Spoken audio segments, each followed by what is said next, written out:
विद्यार्थी मित्रांनो नमस्कार. मी प्राध्यापक डॉक्टर निलेश लोंढे आणि आपण मराठी वैचारिक साहित्य या अभ्यासपत्रिकेच्या अंतर्गत खरे आव्हान विचारांचे हा कॉम्रेड गोविंदराव पानसरे यांनी लिहिलेला एक गद्य अभ्यासत होतो. मागच्या तासामध्ये आपण पाहिलं की कॉम्रेड हे समाजवादी किंवा मार्क्सवादी चळवळीचे एक महत्त्वाचे प्रचारक किंवा त्या पद्धतीनं जीवन जगणारे व्यक्ती असतात. आणि गोविंदराव पानसरे यांनी जे सांगितलेलं आहे ते त्याच पद्धतीनं समाजवाद आणि भांडवलशाही यांच्यातला जो संघर्ष जागतिक पातळीवर चालू आहे त्याच्याशी संबंधित जी मांडणी केलेली आहे ती आपण मागच्या तासामध्ये अभ्यासली होती. आपण हे पाहिलं की सोव्हिएत युनियनचा शेवट झालेला आहे, त्याची शक्ल पडलेली आहे, विभागणी झालेली आहे आणि बाकीचे जे एकंदरीत जगातले जे मार्क्सवादी देश आहेत ते जवळपास शांत झालेले आहेत. त्यांचं जी प्रभाव क्षमता होती जागतिक राजकारणातली ती कमी झालेली आहे आणि त्यामुळे भांडवलशाही प्रधान असलेली जी अमेरिका आहे ती एका वेगळ्या प्रकारे सगळ्या जगावर हुकूम करते आहे. इराणवर, इराकवर, उत्तर कोरियावरती दबाव आणत आहे आणि त्याचबरोबर भारतावर सुद्धा आपले विजेचे दर किती असावेत, पाण्याचे दर कसे असावेत, आपल्या इथले किमती कसा असाव्यात यांच्यावर दर्जा म्हणजे दबाव टाकण्याचा प्रयत्न ती करते आहे. तर इथपर्यंत आपण आलो होतो. आता आपण याच्यानंतरचा घटक पाहूया की काय नेमका प्रश्न काय आहे. आर्थिक स्वरूपातला हा अमेरिकेचा दबाव कसा आहे आणि तो आपल्याला कशा पद्धतीनं दूर करता येतील.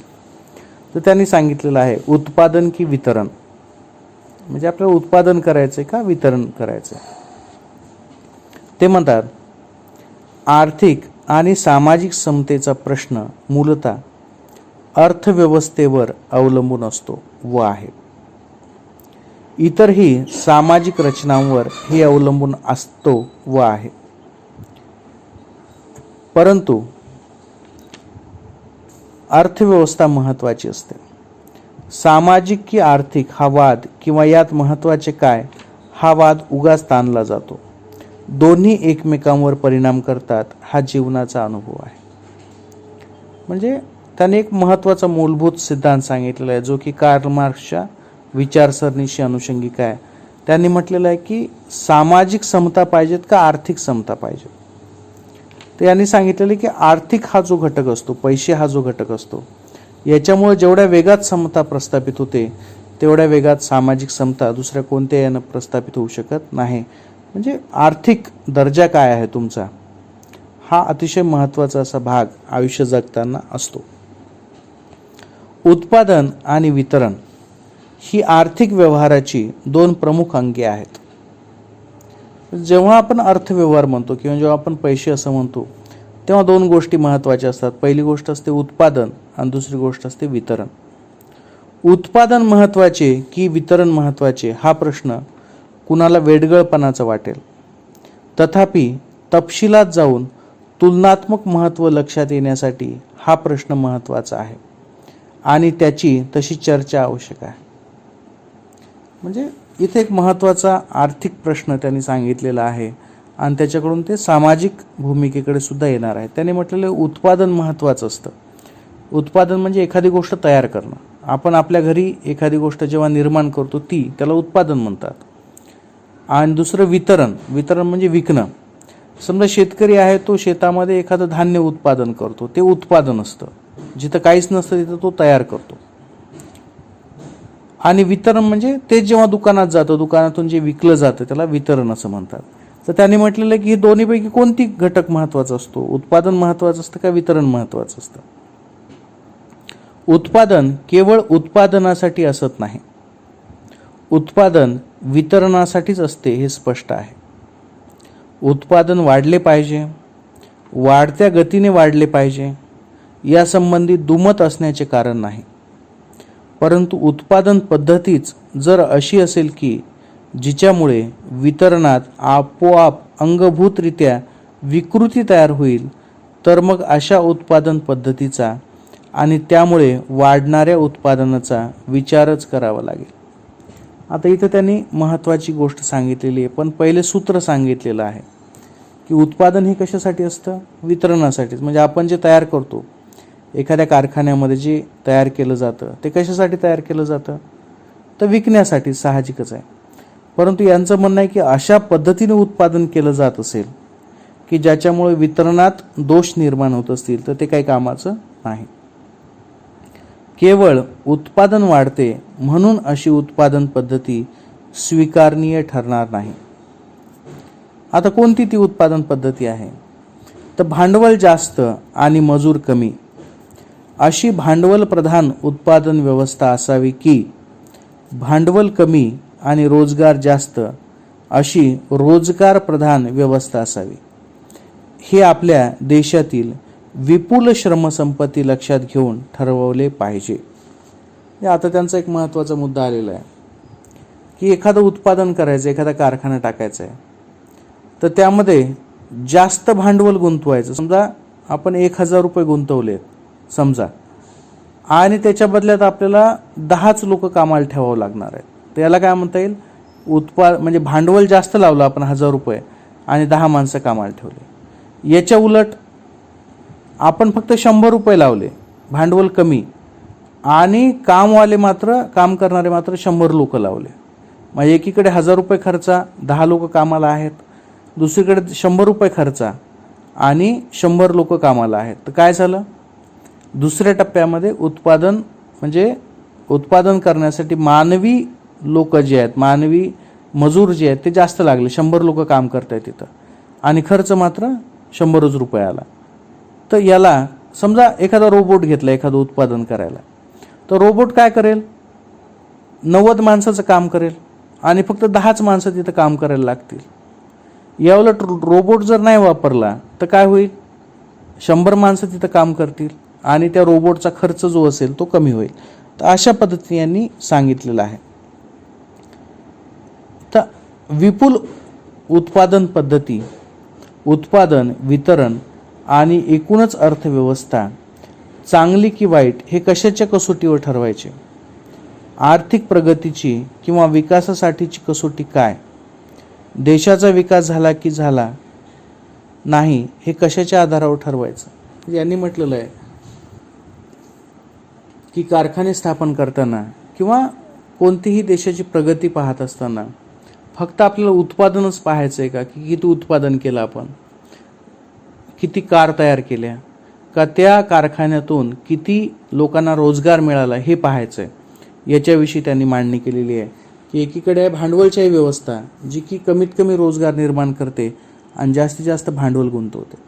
दुसरीकडे आहे जास्तीत जास्त लोकांना रोजगार मिळणं आणि कमीत कमी त्यासाठी भांडवल खर्च होणं. पुढे ते म्हणतात, अन्न, वस्त्र, निवारा, आरोग्य आणि शिक्षण या माणसांच्या मूलभूत गरजा आहेत. या गरजा भागवणे हाच अर्थव्यवस्थेचा उद्देश असतो. म्हणजे माणसाच्या गरजा कोणत्या आहेत? अन्न, वस्त्र, निवारा, निवारा म्हणजे राहण्याची जागा, आरोग्य आणि शिक्षण या मूलभूत गरजा आहेत. आणि हे या अर्थव्यवस्थेतून काय झालं पाहिजे? मिळालं पाहिजे. कोणत्याही देशातील नागरिकांच्या या गरजा किती प्रमाणात भागवल्या जातात आणि हे प्रमाण वाढते आहे की घटते आहे या निकषावर त्या देशाची अर्थव्यवस्था चांगली की वाईट हे ठरवले पाहिजे. मग त्यांचं म्हणणं आहे की अर्थव्यवस्था कशावर आधारित पाहिजेत? तर वरच्या ह्या ज्या मूलभूत गरजा आहेत ह्या पूर्ण होतात का? सगळ्यांना अन्न मिळतं का? सगळ्यांना वस्त्र आहेत का कपडे घालायला? सगळ्यांचं आरोग्य चांगलं होईल अशा पद्धतीची तुमची यंत्रणा आहे का? सगळ्यांना शिक्षण व्यवस्थित मिळतंय का? सगळ्यांना व्यवस्थित राहण्यासाठी घरं आहेत का? याच्यावर आपण त्या अर्थव्यवस्थेचं दर्जा ठरवला पाहिजे असं यांना म्हणलं आहे. तथापि आजकाल या कसोटीचा विचार बाजूस ठेवून परदेशी गंगाजळी किती शिल्लक आहे? आयात निर्यात व्यापाराची स्थिती काय आहे? चलनवाढ कमी आहे की जास्त आहे? या व असल्यास दुय्यम किंवा पूरक कसोट्यांची चर्चा होते. म्हणजे आज लोकांना काय मिळतं अर्थव्यवस्थेकडून याच्याकडे लक्ष न देता कशाशी लक्ष दिलं जातं? तर आपल्याकडे परदेशी म्हणजे डॉलर किती शिल्लक आहेत, आपण आयात निर्यातीमध्ये किती फायदा केला, हे वरवरच चालू आहे. चलनवाढ कमी आहे की जास्त आहे या व असल्यास दुय्यम किंवा पूरक कसोट्यांची चर्चा होते. या कसोट्यांनाही आपापल्या परीने महत्त्व आहे, परंतु खरी कसोटी माणसांच्या गरजा भागवल्या जातात की नाही हीच आहे. या गरजा सुद्धा बदलत असतात, वाढत असतात, वाढल्याच पाहिजे. या वाढलेल्या गरजा भागवणे हा अर्थव्यवस्थेचा हेतू असतो. समाजाच्या कोणत्या विभागाच्या कोणत्या गरजा भागवल्या जातात, या विभागाचे एकूण समाजातील प्रमाण काय आहे, हे महत्त्वाचे प्रश्न आहेत. म्हणजे सगळ्यात महत्त्वाची गोष्ट ही आहे की लोकांच्या गरजा किती भागवू शकते अर्थव्यवस्था, याच्याकडे आपण लक्ष दिलं पाहिजे. आता हे झालं उत्पादनाचं. पुढे त्या म्हणतात वितरणाकडे दुर्लक्ष करून फक्त उत्पादनाकडे लक्ष दिले तर त्यातून एका बाजूला चंगळवाद वाढतो आणि दुसऱ्या बाजूला दारिद्र्य वाढते. म्हणजे आपण जर वितरणाकडे लक्ष दिलं नाही, समजा आपल्याकडे हजारो क्विंटल गहू आहे, परंतु तो गहू एकाच माणसानं दाबून ठेवला, म्हणजे सामान्य लोकांपर्यंत पोहोचलाच नाही, त्याच्या किमती वाढवल्या, तर काय होईल? तर साहजिकच काही लोक फार श्रीमंत होतील आणि काही लोक फार दरिद्री होतील. आणि म्हणून म्हणतात की दरिद्री वाढतो, समाजातली विषमता वाढते. समाजातील विषमता वाढते. विषमता कमी करीत करीत नाहीशी करणे हा अर्थव्यवस्थेचा हेतू असला पाहिजे.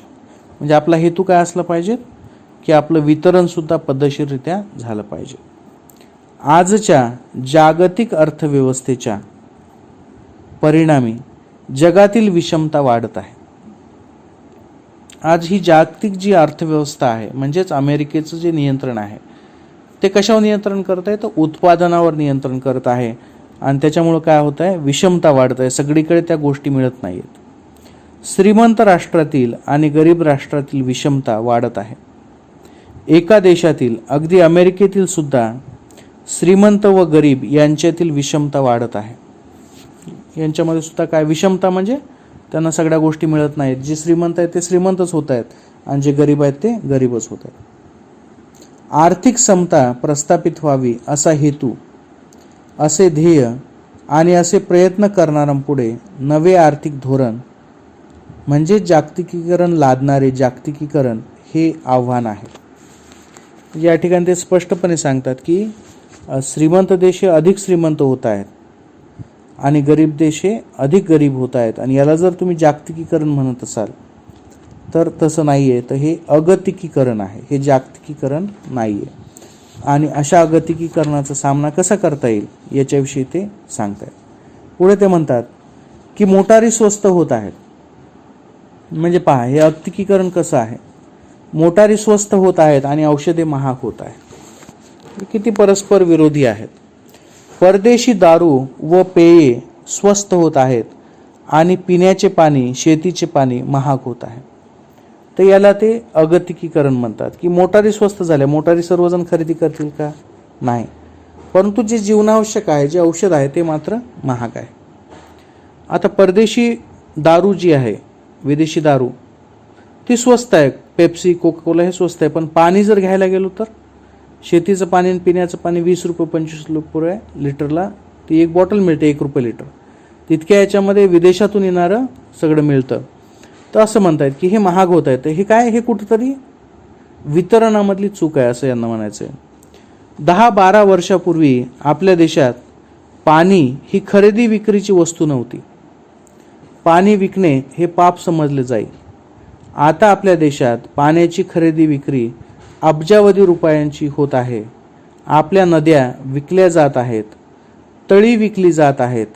त्यातील पाणी बाटल्यात भरून त्यांची जाहिरात करून परदेशी देशी भांडवलदार नफे कमावत आहेत.